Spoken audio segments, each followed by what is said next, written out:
कि ये जो लूटते थे अंग्रेज ऊपर से नीचे तक, इसके लिए उन्होंने एक सिस्टम बनाया था जिसको वो हायरार्की कहते थे। और इस सिस्टम में कुछ अधिकारी हुआ करते थे लूटने में मदद करने के लिए। अंग्रेजों ने सबसे पहला अधिकारी जो बनाया इस देश में लूट में मदद करने के लिए, उस अधिकारी का नाम था कलेक्टर।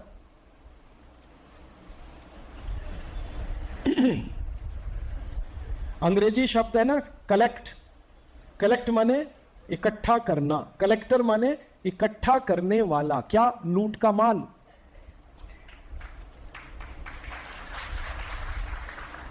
मैं आपको सच्ची बात बता रहा हूं, आपको हंसी आ रही है।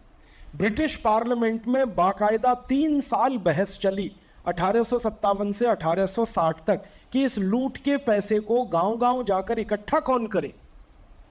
तो अंग्रेजों ने कहा कि एक कलेक्टर नाम का अधिकारी बनाओ जो लूट के माल को इकट्ठा करे। तो कलेक्टर उन्होंने नियुक्त किया इस देश में। फिर कलेक्टर के ऊपर एक अधिकारी बनाया, उसका नाम था कमिश्नर। अंग्रेजी का एक शब्द है कमीशन। कमीशन में से निकला कमिश्नर। कलेक्ट में से निकला कलेक्टर, कमीशन में से निकला कमिश्नर। माने बात बिल्कुल स्पष्ट है। कमिश्नर माने कमीशन लेकर लूट का माल इकट्ठा करने वाला कमिश्नर। और कलेक्टर होता था, डिप्टी कलेक्टर होता था, एडिशनल डिप्टी कलेक्टर होता था, कमिश्नर होता था, चीफ कमिश्नर होता था, एडिशनल कमिश्नर होता था। ये पूरी हायरार्की अंग्रेजों ने बनाई। इसमें सबसे नीचे का जो अधिकारी होता था उसको कहते थे तहसीलदार। तहसीलदार सबसे नीचे का अधिकारी, और सबसे ऊपर का अधिकारी होता था चीफ सेक्रेटरी, कमिश्नर के भी ऊपर। तो ये थी अंग्रेजों की प्रशासन व्यवस्था। और इस पूरी प्रशासन व्यवस्था का एकमात्र उद्देश्य था लूटो और अंग्रेजों को दे दो, लूट लूट के अंग्रेजों को दे दो।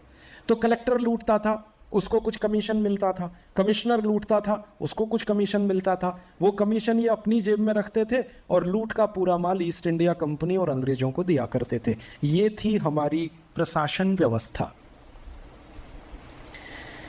अंग्रेजों ने क्या किया था कि ये जो कलेक्टर की पोस्ट थी इसके लिए बाकायदा परीक्षा लेते थे। वो एंट्रेंस टेस्ट होता है, उसका नाम था ICS examination, Indian civil services examination. उसमें जो परीक्षा होती थी वो इस बात की कि कौन कितना लूटने की ताकत रखता है, उसको वो टेस्ट करते थे। परीक्षा लंदन में होती थी। गलती से एक भारतीय, महान भारतीय इस परीक्षा में पास हो गए। उनका नाम था नेताजी सुभाष चंद्र बोस। गलती से पास हो। गलती क्या थी? नेताजी को मालूम नहीं था कि ये परीक्षा क्यों होती है और कलेक्टर का काम क्या होता है। जब वो पास किया तब पता चला कि ये तो लूटने का सारा बिजनेस है। हुआ ये था कि नेताजी सुभाष चंद्र बोस के पिता थे जानकी नाथ बोस। वो बेटे को बार बार कहते थे कि तुमको कलेक्टर होना चाहिए, कलेक्टर होना चाहिए। जैसे आजकल बहुत सारे पिता कहते हैं, हर पिता का सपना है बेटा कलेक्टर बने, कलेक्टर बने, कलेक्टर बने। तो उस जमाने में भी था, क्योंकि लूटने को सबसे ज्यादा तो यही मिलता है ना। हर एक पिता ये चाहता है भगत सिंह पड़ोस के घर में हो, मेरा बेटा तो कलेक्टर हो। ऊधम सिंह पड़ोसी का बेटा बने, मेरा बेटा तो कलेक्टर बने। लूट लूट के लाए, घर में भरे। तो जानकीनाथ बोस का भी यही सपना था, मेरा बेटा कलेक्टर बने। और बेटा का पिता से झगड़ा चलता था। वो कहते थे मुझे तो भारत माता की सेवा करनी है, और वो कहते नहीं तुमको कलेक्टर बनना। एक दिन क्या हुआ, पिताजी ने अपने बेटे को टॉन्ट कस दिया, चिढ़ा दिया, और ये कहा कि तू कलेक्टर बन नहीं सकता, परीक्षा पास नहीं कर सकता, इसलिए बोलता है कि नहीं बनना, नहीं बनना। तो बेटे को ये बात चुभ गई। उन्होंने उसी दिन अपना ब्रीफ केस उठाया, लंदन चले गए नेताजी सुभाष चंद्र बोस। कैम्ब्रिज यूनिवर्सिटी में एडमिशन लिया। ये 1921 की कहानी है। कैम्ब्रिज यूनिवर्सिटी में एडमिशन लेके 8 महीने के अंदर परीक्षा पास की उन्होंने। और परीक्षा पास नहीं की, टॉप किया। मेरिट लिस्ट में उनका 4था स्थान था, 4th पोजीशन। किसी भारतवासी को कभी भी कलेक्टरी की परीक्षा में मेरिट नहीं आई थी।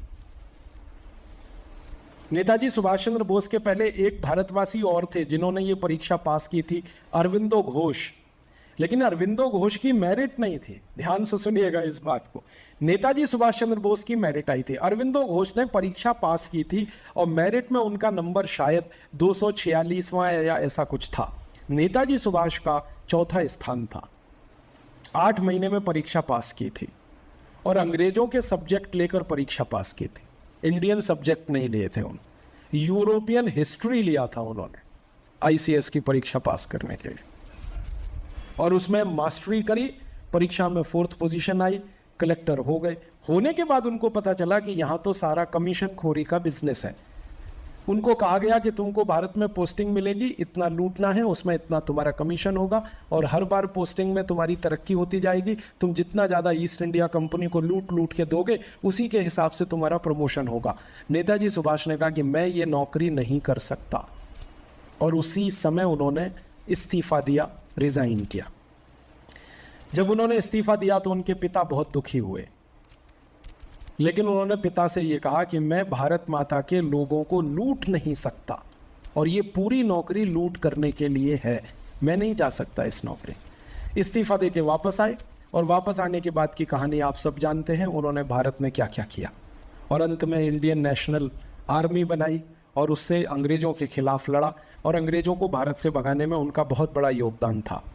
तो इस कहानी से जो मैं समझाना चाहता हूं आपको कि कलेक्टर की पोस्ट थी लूटने के लिए, कमिश्नर की पोस्ट थी लूटने के लिए, डिप्टी कलेक्टर की पोस्ट थी, ये था पूरा सिस्टम। अब उसी सिस्टम की मदद से अंग्रेजों ने लूटा 300 लाख कोटी रुपए। अब हुआ क्या, 15 अगस्त 1947 को अंग्रेज चले गए इस देश को छोड़कर।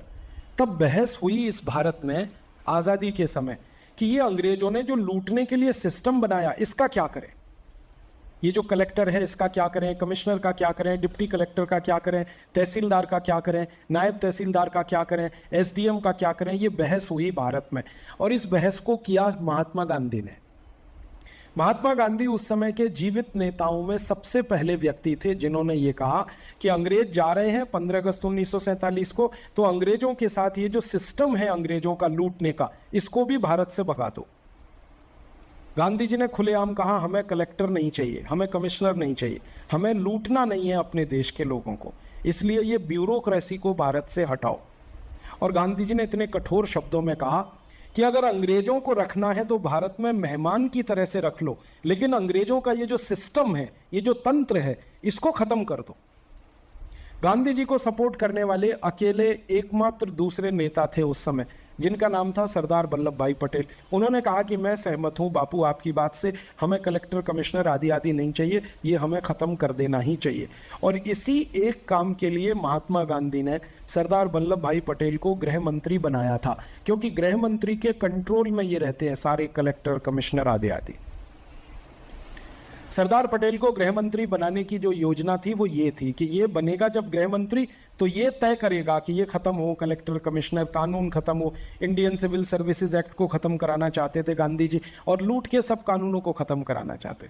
ये दो नेता एक बाजू में थे, सरदार पटेल और महात्मा गांधी, बाकी सारे नेता दूसरी बाजू में थे, और वो ये कहते थे कि हमें अंग्रेजों को ही भगाना है, उनका सिस्टम नहीं भगाना, सिस्टम तो रखना है,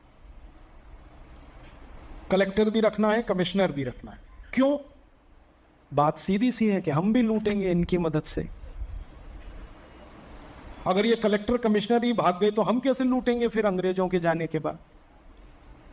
ये था पूरा दर्शन। परिणाम क्या हुआ, गांधी जी की हत्या हो गई, तो उनकी बात कहने वाले एक नेता कम हो गए। बाद में सरदार वल्लभ भाई पटेल को हार्ट अटैक आ गया 2 साल के बाद, गांधी जी के जाने के 2 साल के बाद सरदार पटेल चले गए। तो फिर इस देश में कोई नहीं बचा जो ये कहता हो कि ये कलेक्टर कमिश्नर वाली व्यवस्था हमें बदलनी है। परिणाम क्या हुआ, हमने अंग्रेजों को भगा दिया, अंग्रेजों की व्यवस्था को रख लिया। आज भी कलेक्टर है, आज भी कमिश्नर है, आज भी डिप्टी कलेक्टर है, आज भी डिप्टी कमिश्नर है, पूरी व्यवस्था वही की वही है। अब जो व्यवस्था अंग्रेजों ने लूट के लिए बनाई थी, उसी व्यवस्था को हम चला रहे हैं, तो आज भी वो व्यवस्था लूट ही रही है और कुछ नहीं कर रही है। जब आप एक सिस्टम बनाते हैं तो आपके सामने उद्देश्य स्पष्ट होता है कि आप विकास करने के लिए सिस्टम बना रहे हैं या लूटने के लिए बना रहे हैं। अंग्रेजों का स्पष्ट उद्देश्य था, भारत में विकास कुछ नहीं करना है, लूटना है। अब आपके मन में 2-3 प्रश्न आएंगे जो अक्सर लोग मुझे करते हैं। अगर अंग्रेजों को भारत का विकास नहीं करना था तो उन्होंने रेलवे क्यों बनाई? रेल तो अंग्रेजों ने बनाई इस देश में। आपको ब्रिटिश पार्लियामेंट की एक बहस का कोट सुनाता हूँ। ब्रिटिश पार्लियामेंट में बहस हो रही है और वो ये कह रहे हैं कि हमें इंग्लैंड में उद्योग बनाने हैं और इंग्लैंड में कच्चा माल कुछ नहीं होता, तो सारा कच्चा माल भारत से लाना है। उस कच्चे माल को भारत के गांव-गांव से लाने के लिए रेल की ज़रूरत पड़ेगी, इसलिए अंग्रेज़ों ने रेल बनाई। वो आपकी सुविधा के लिए नहीं बनाई, रॉ मटेरियल इकट्ठा करने के लिए रेल बनाई। और सबसे पहली रेलवे लाइन कौन सी थी मालूम है? अहमदाबाद से मुंबई। पहले ठाणा से मुंबई बनी, उसके थोड़े ही दिन के बाद अहमदाबाद से मुंबई। और अहमदाबाद मुंबई का पूरा बेल्ट अगर आप ध्यान से देखो तो ये कॉटन का बेल्ट है। कापूस सबसे अच्छा इसी बेल्ट में होता है। तो अंग्रेजों को रेलवे डिब्बों में भर भर के कापूस लंदन लेके जाना होता था। तो मालगाड़ी में कापूस भरा जाता था, मुंबई में उतरता था, मुंबई में पानी के जहाज में वो कापूस भरता था, लंदन जाता था। तब लंदन की टेक्सटाइल इंडस्ट्री चलती थी, इसके लिए रेल बनाई थी। बाद में क्या हुआ? पहले गुड्स ट्रेन चलाई, फिर उन्होंने पैसेंजर ट्रेन चलाई। पैसेंजर ट्रेन का उद्देश्य ये था कि भारत में जहां जहां अंग्रेज लूटते थे वहां वहां अंग्रेजों के खिलाफ बगावत होती थी, लड़ाई होती थी, विद्रोह होता था। तो उस विद्रोह को दबाने के लिए, कुचलने के लिए अंग्रेजों की आर्मी जल्दी से जल्दी पहुंच जाए, इसके लिए पैसेंजर ट्रेन चलाई हो। तो आपके लिए नहीं चलाई थी पैसेंजर ट्रेन, आर्मी के लिए चलाई थी। एक और गहरी बात कहता हूं आपसे, जब अंग्रेजों के कलेक्टर कमिश्नर गांव-गांव जाके लूटते थे तो तंत्र क्या था? अंग्रेजों ने गांव के शेतकरी को लूटने के लिए एक टैक्स लगा रखा था जिसका नाम था लैंड रेवेन्यू। लगान जिसको हम कहते हैं, मालगुजारी जिसको कहते हैं, लैंड रेवेन्यू। लैंड रेवेन्यू कितना था? कुछ भारत के इलाके जहां सबसे अच्छा खेती का उत्पन्न है वहां पे लैंड रेवेन्यू था 90%, 90%। कोई भी शेतकरी जो उत्पन्न करता था, गेहूं, चावल, चना, दाल, इसका 90% अंग्रेज लूटते थे शेतकरी का। 100 क्विंटल किसी ने गेहूं उत्पन्न किया, 90 क्विंटल गेहूं ईस्ट इंडिया कंपनी लेती थी, 10 क्विंटल शेतकरी के पास बचता था। और गांव-गांव से ये गेहूं कलेक्ट होके मालगाड़ी के डब्बों में भर के मुंबई जैसे स्थान पे पहुंचाया जाता था, जहां से शिप में भर के वो गेहूं इंग्लैंड जाता था।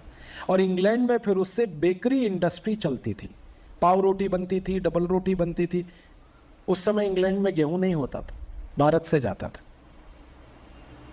तो गांव के शेतकरी से लूटना और इंग्लैंड भेजना। अब शेतकरी समाज कई बार अंग्रेजों से झगड़ा करता था, इसके लिए नहीं देते थे, बहुत सारे शेतकरी लगान नहीं देते थे, तो अंग्रेज फिर उनके साथ मारपीट करते थे। कानून बनाए हुए थे कि जो शेतकरी लगान नहीं देगा उसको मारा जाए, पीटा जाए। तो कोड़े से मारते थे, लेशेस, जिसमें लोहे की कील लगी रहती थी, और किसी भी शेतकरी को 100 कोड़े मारते थे। 5 कोड़े खाते खाते शेतकरी मर जाता है। ये उनका तरीका था लैंड रेवेन्यू कलेक्ट करने का। सारे देश में इसके खिलाफ शेतकरी समाज में विद्रोह हुआ था और अंग्रेज अधिकारियों को कई शेतकरी नागरिकों ने गर्दन से काट दिया था। तो ब्रिटिश पार्लियामेंट में चर्चा हुई कि ये अंग्रेज अधिकारी जो कलेक्टर कमिश्नर हैं, इनकी सुरक्षा के लिए कुछ करो। तो इन अधिकारियों की सुरक्षा के लिए अंग्रेजों ने पुलिस बनाई और उसके लिए कानून बनाया, इंडियन पुलिस एक्ट। पुलिस का काम क्या? लूट करने वाले अधिकारियों को सुरक्षा देना ताकि वो पूरी ताकत से लूट सके। इसके लिए पुलिस बनाई। और पुलिस जब बनाई तो कानून तय कर दिया, इंडियन पुलिस एक्ट। इस कानून को अगर आप ध्यान से पढ़ें तो इस कानून का मूल मंत्र एक वाक्य में मैं सुनाता हूं। पूरे कानून का एक ही मतलब है, पुलिस अधिकारी के हाथ में सारे अधिकार और भारतीय नागरिक के हाथ में कुछ नहीं। कोई भी पुलिस अधिकारी आपके साथ कभी भी बदतमीजी कर सकता है, आप उसका कुछ नहीं बिगाड़ सकते। वो आपको डंडे से पीट सकता है क्योंकि डंडा उसके हाथ में है, क्योंकि अंग्रेजों ने कानून से उसको डंडा दिया हाथ में। और अंग्रेजों ने इस इंडियन पुलिस एक्ट में जब इसका डिस्क्रिप्शन किया, वर्णन किया, तो उसमें लिखा कि हर पुलिस अधिकारी को राइट टू ऑफेंस है, किसी भी भारतवासी को राइट टू डिफेंस नहीं है। ये कानून है इंडियन पुलिस एक्ट, और बनाया गया लूट करने वाले अधिकारियों की सुरक्षा के लिए। तो पुलिस वही काम आज तक कर रही है। अंग्रेजों ने जिस उद्देश्य से बनाया था उसी उद्देश्य को आज भी पुलिस पूरा कर रही है। कलेक्टर को प्रोटेक्शन देती है, कमिश्नर को प्रोटेक्शन देती है, भ्रष्ट नेताओं को प्रोटेक्शन देती है।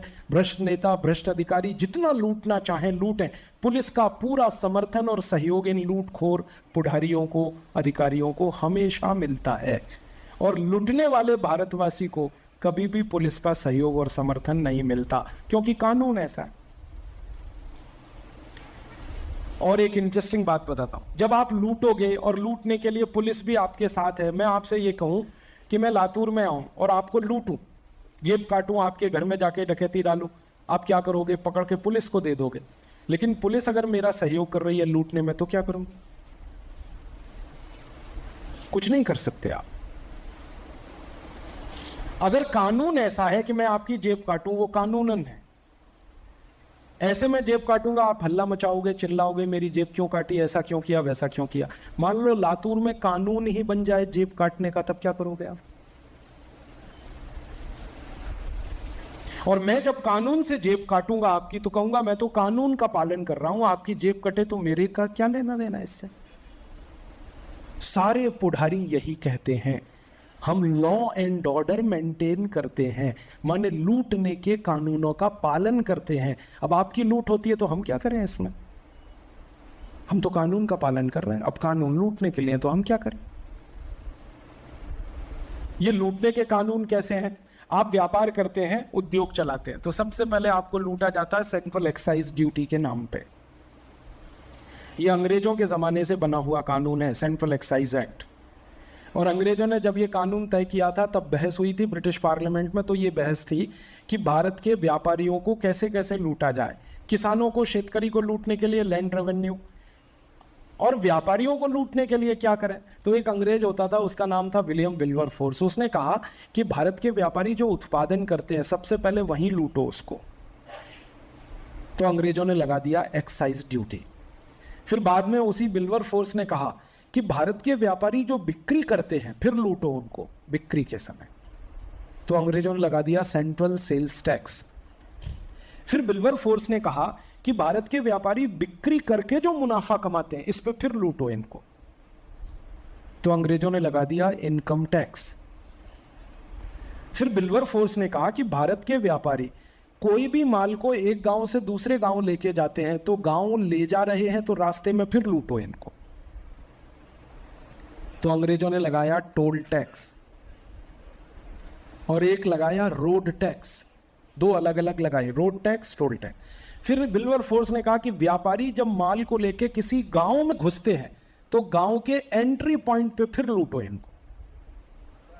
तो लगाया ऑक्ट्रॉय टैक्स। फिर विल्बरफोर्स ने कहा कि जिस गांव से माल लेके जाते हैं, तो गांव से निकलते समय फिर लूटो, वो लगाया एग्जिट टैक्स। फिर उन्होंने कहा कि व्यापारी माल को बेचेंगे, कमाएंगे मुनाफा कमाएंगे तो इनकम टैक्स देंगे, लेकिन फिर भी पैसा उनके पास अगर बच गया तो उस पैसे से प्रॉपर्टी खरीदेंगे, तो फिर वहां लूटो इनको, तो प्रॉपर्टी टैक्स। फिर अंग्रेजों ने तय किया कि कोई भी व्यापारी, उद्योगपति पैसा कमाएगा, मुनाफा करेगा तो घर बनाएगा, तो घर के नाम पे फिर लूटो इनको, हाउस टैक्स। घर की जमीन खरीदेगा तो जमीन खरीदते समय फिर लूटो, स्टाम्प ड्यूटी।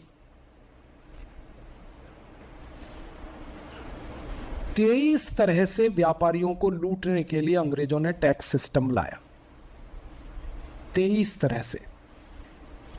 माने अंग्रेजों ने income tax, central excise duty, toll tax, road tax, municipal corporation tax, property tax, stamp tax, ये सब मिलाकर 23 तरह के टैक्स लगाए व्यापारियों को लूटने के लिए। और शेतकरी को लूटने के लिए लैंड रेवेन्यू।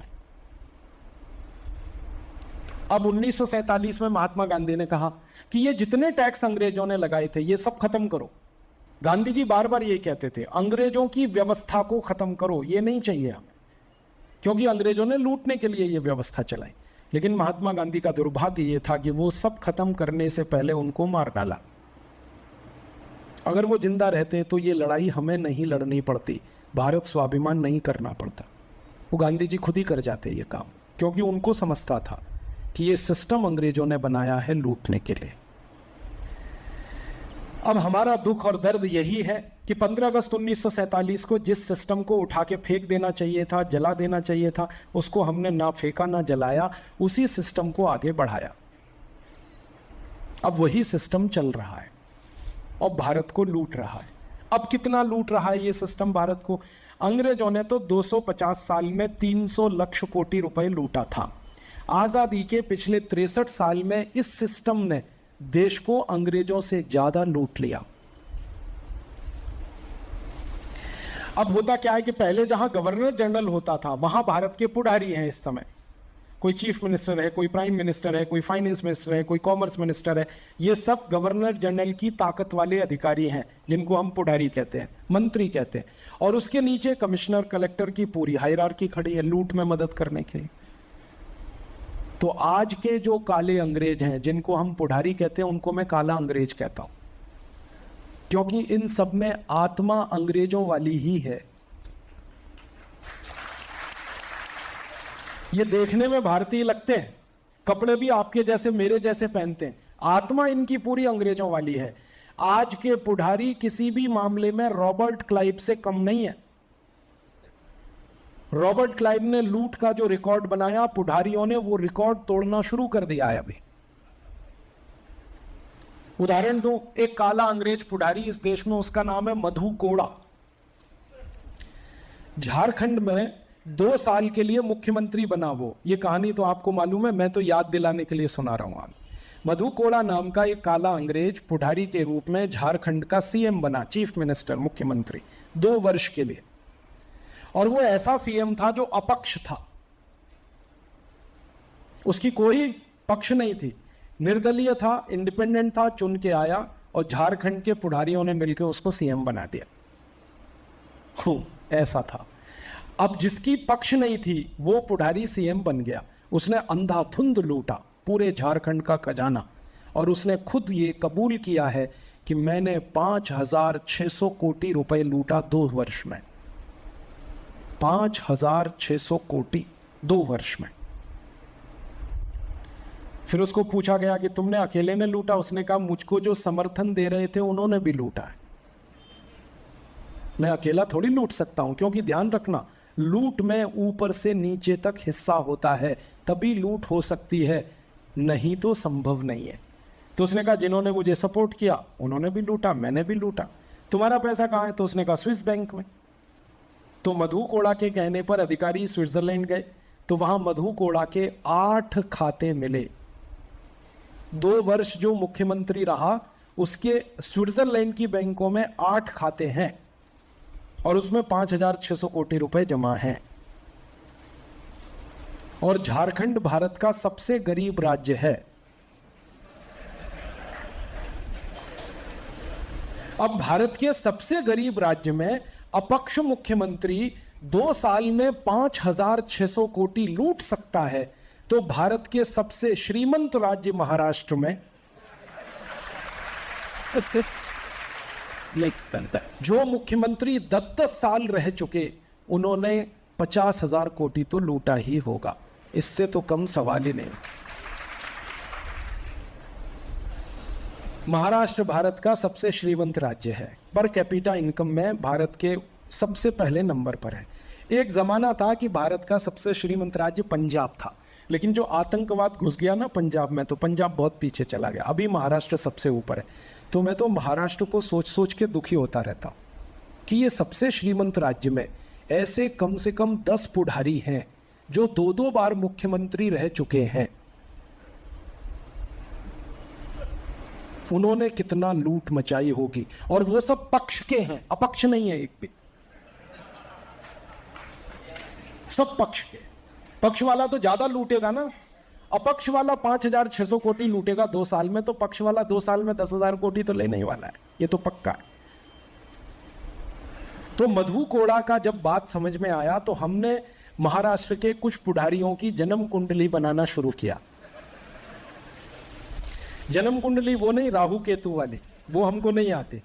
हमने जन्म कुंडली वो बनाई है कि ये पुढ़ारी जब राजनीति में आया तो इसके घर में कितनी संपत्ति थी और राजनीति में आने के बाद कितनी हुई।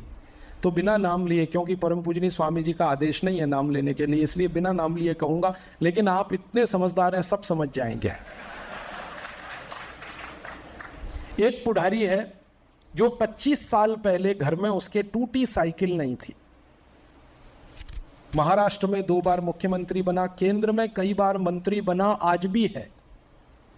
आज उस पुढारी की 25 साल में संपत्ति 72,000 कोटि की हो चुकी है। 25 साल पहले जिसके घर में 1 इंच जमीन नहीं थी, 1 स्क्वायर इंच जमीन नहीं थी, आज उस पुढारी के पास मुंबई से पुणे के बीच की हजारों एकड़ जमीन है, उस अकेले पुढारी के पास। ऐसी एक पुढारी है जो नासिक में 25 साल पहले सिनेमा का टिकट ब्लैक करता था, और हमारे पास उसके प्रमाण है। पुलिस रिकॉर्ड से हमने प्रमाण निकाले। 25 साल पहले नासिक में सिनेमा का टिकट ब्लैक करता था, मुख्यमंत्री हुआ, 2 बार मुख्यमंत्री हुआ, आज उसकी संपत्ति 55,000 कोटि की है। इसी महाराष्ट्र में एक पुढारी है जो 25 साल पहले दादर रेलवे स्टेशन पर भाजीपाला बेचता था, आज उसकी संपत्ति 45,000 कोटि की है। और सारे भारत में ऐसे पुढारियों की संख्या 80,000 है। मैंने 3 बताए, अभी 4 बताए, एक मधु कोड़ा और बाकी ये 3। मधु कोड़ा का नाम क्यों लिया? क्योंकि परमिशन मिल गई है, कोर्ट ने कहा है कि इसका नाम ले सकते हैं। बाकी का नाम कब लेंगे? जब कोर्ट परमिशन दे देगा तो उनका भी ले लेंगे। लेकिन आपको समझाना चाहता हूं कि लूट कितने बड़े पैमाने पर चल रही है। अब मधु कोड़ा को मैं मानता हूं कि ये रॉबर्ट क्लाइव का पुनर्जन्म है। रॉबर्ट क्लाइव मर गया, उसकी आत्मा इसमें प्रवेश कर गई, और रॉबर्ट क्लाइव मर गया, उसी की आत्मा महाराष्ट्र के इन 3 पुढारियों में प्रवेश की हुई। लूट रहे हैं, जम के लूट रहे हैं, और पूरा खानदान लूट रहा है, अकेले नहीं लूट रहे, पूरा खानदान लूटने में लगा, पूरा परिवार लूटने में लगा रखा है। बेटी लूट रही है, दामाद लूट रहा है, भतीजा लूट रहा है, सब लूट रहे हैं। और इसको हम कह रहे हैं साहब देश की सेवा कर रहे हैं। आहा, कितना सुंदर वक्त है। साहब देश की सेवा कर रहे हैं। दूसरा हिस्सा दिखता नहीं कि वो दनादन लूट रहे हैं। ये जो लूटने वाले साहब है ना, इनके बेटे बेटियों का कुछ हमने हिसाब किताब जोड़ा। आप हैरान हो जाएंगे सुनकर कि ये लूटखोर पुढारियों के बेटे या बेटियां जब शॉपिंग मॉल में जाके शॉपिंग करते हैं तो 1 मिनट में 20,000 रुपए खर्च करते हैं। 1 मिनट में 20,000 रुपए पर मिनट का उनका एक्सपेंडिचर है शॉपिंग मॉल में जाके खरीदी करने का। ये अभी मैं पुणे गया एक शॉपिंग मॉल में, इसीलिए गया कि अक्सर वहाँ पुढारियों के बेटे बेटी आते हैं खरीदने को।